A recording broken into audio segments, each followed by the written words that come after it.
Today we have a Nintendo Wii U Gamepad that needs a touchscreen replaced. As you can see, the touchscreen is severely worn and scratched and it doesn't function. First thing you need to do is remove the plastic adhesive covers that hide the tri-wing screws on the back of the gamepad. There are a total of 10 screws. Then you want to remove the 2 screws that hold the battery cover in place and remove the battery cover.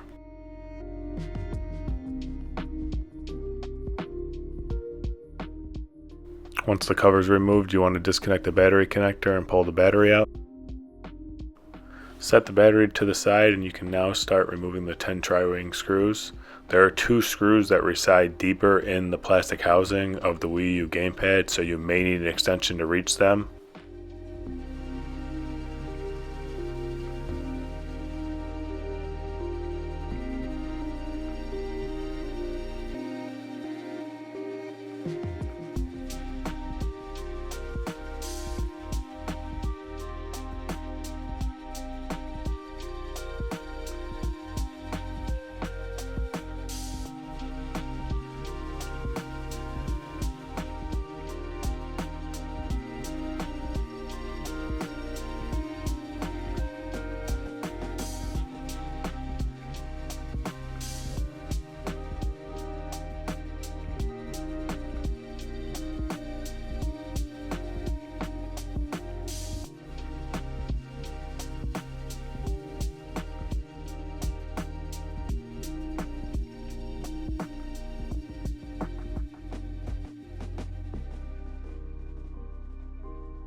When you have removed all 10 screws, carefully pull the back housing up and be careful. There's a cable that's connected for the rumble motor that you need to unplug before you can set the back housing to the side.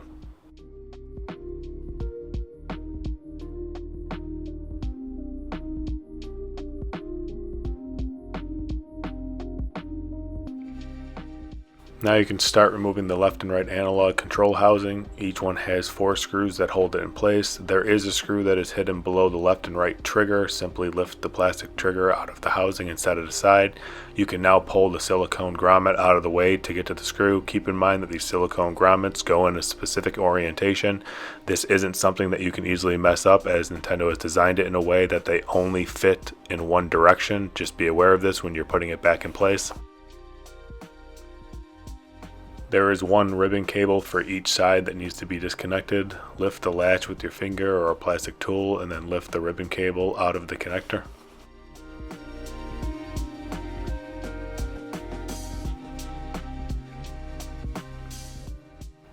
There are 2 tri-wing screws that hold the analog stick in place, and there is a single white cable that you need to disconnect. I recommend disconnecting the cable from the analog stick side, as it's much easier to do than from the main board end.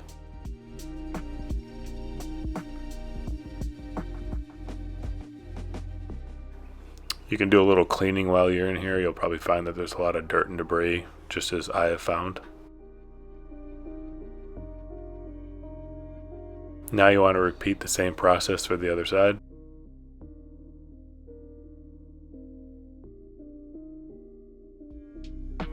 There are 2 additional cables here you need to disconnect. One is a ribbon cable that goes to the charge board. I recommend disconnecting it from the main board. The other is a wire that goes to the bottom left speaker. You'll have to maneuver the speaker wire out of the 2 plastic channels that hold it in place.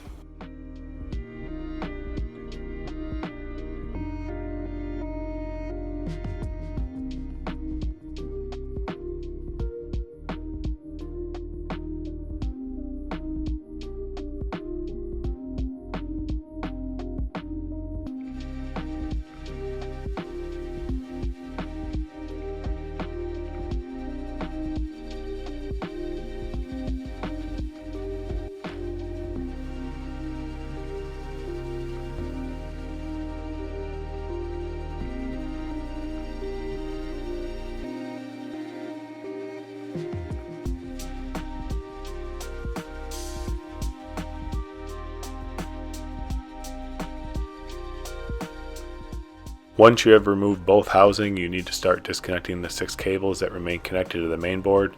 You do not need to remove the Bluetooth module, it can remain attached to the main board. Make sure not to miss the tiny ribbon cable on the left and at the top where the large ribbon cable for the display is located. Also, you should use a wide tool to pull up on the connector for the large ribbon cable for the display, as these plastic latches are brittle and known to break if you lift from a small point only.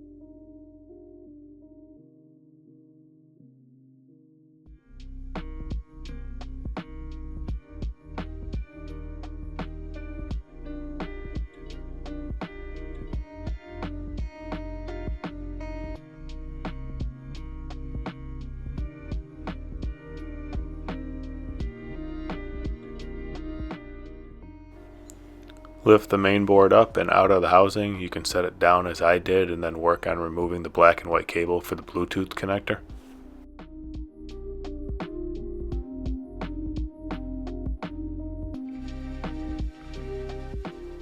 There are 4 Phillips head screws at the corner of the gray bracket that holds the display, camera, and touchscreen in place. You need to remove these screws so we can get the bracket out of the way.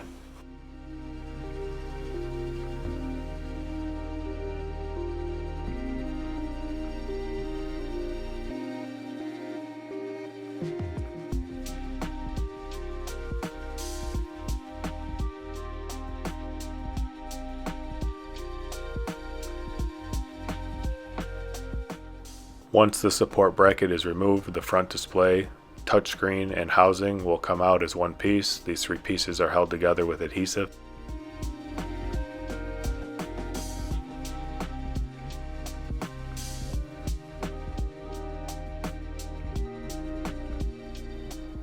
You can start by removing the touchscreen from the display by using a plastic spudger to pry between them. This will be held in place with a black or gray foam adhesive. You want to be careful when removing this so you don't damage the display, but also we will be reusing the adhesive. Once you have the touchscreen removed, if the foam adhesive came off the display, simply put it back in place as you see me doing.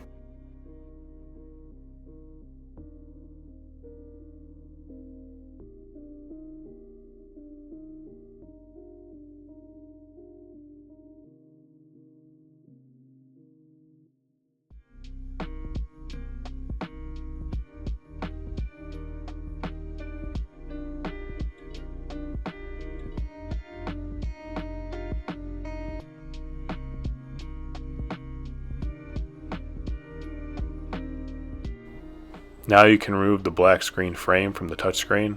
This is held on by much stronger adhesive, so I recommend using some isopropyl alcohol to soften the adhesive, otherwise you will likely break the plastic. You can use a razor blade here or a metal tool, as the touchscreen being damaged during removal doesn't matter because we're replacing it anyways.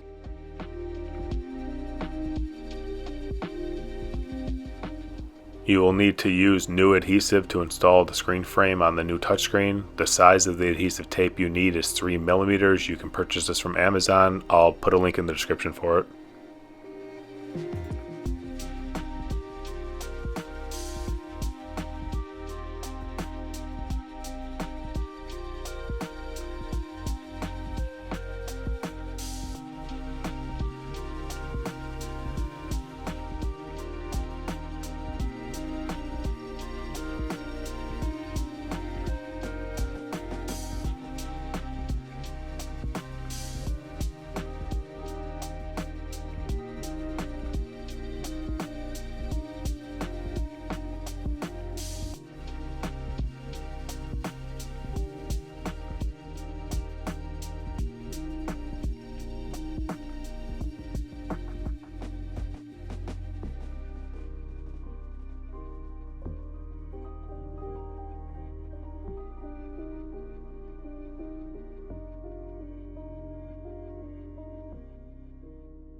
Once you have the double-sided tape installed on the screen frame, you want to set this back in the housing of the gamepad. That way you don't have to guess when lining it up with the touchscreen. The gamepad housing will do the work for you.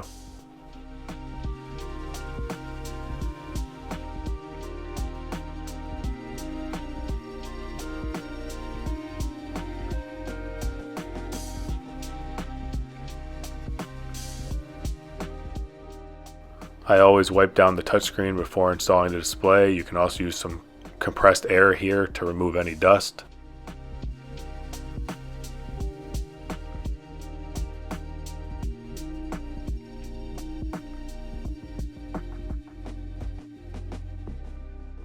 Now line up the display with the touchscreen and install it. There are metal slots on the sides of the display to align this with the housing, so this is extremely easy to do.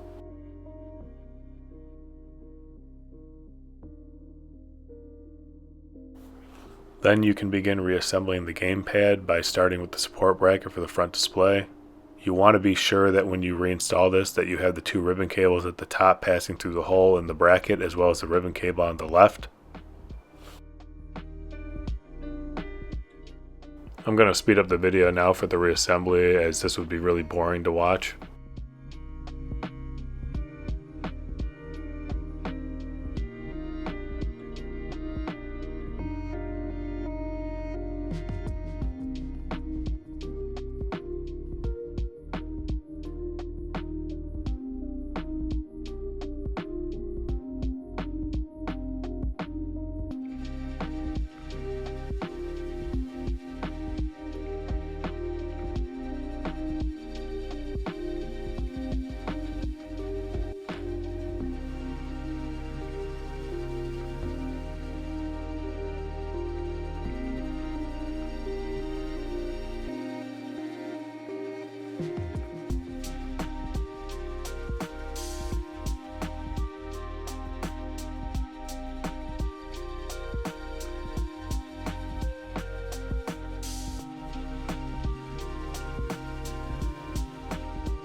If you've made it this far into the video, you should now have a gamepad with a working touchscreen.